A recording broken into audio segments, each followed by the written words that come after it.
basically saying that, like, even if it isn't sexual, that, like, there's an intimacy in just being able to have a conversation with somebody that's other than her that she just felt like was inappropriate.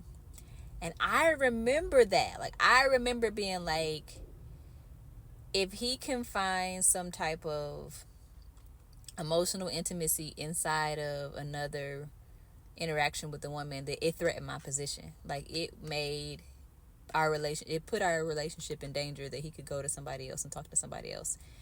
And in reflection, I was like, that's a rough place to be, to feel like you have to be your spouse or partner's everything, and if anybody can provide anything to them that you are not providing to them, that it puts your relationship in. That's a lot of fucking pressure.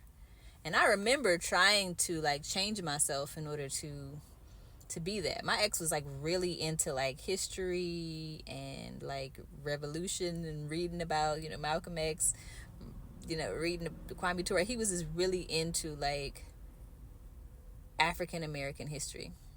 And I remember when I first met him, I was like, this ain't gonna work, because we don't really have a whole lot in common. We don't really have a whole lot to talk about.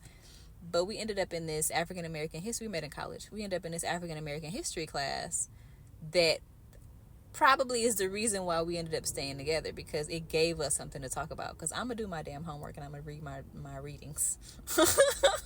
One thing I am gonna do is my work.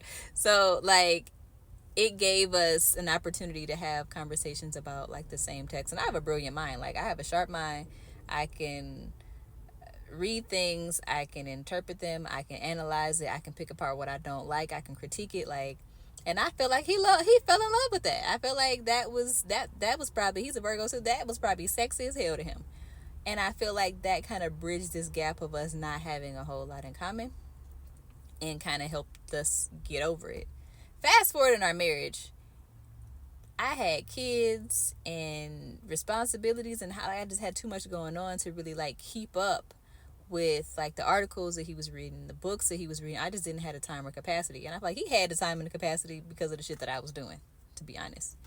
And I remember, like, him having, like, a female friend who he would engage in this type of, like, intellectual intimacy with. And I got jealous, because I'm like, he don't need to be doing that with her. Like, he need to be doing that with me. So here I am trying to breastfeed and trying to, like, just read articles and books and shit in between breastfeeding to try to keep up and try to compete with her. But it was really shit that I didn't want to do.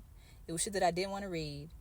And because I felt threatened by his because I felt threatened by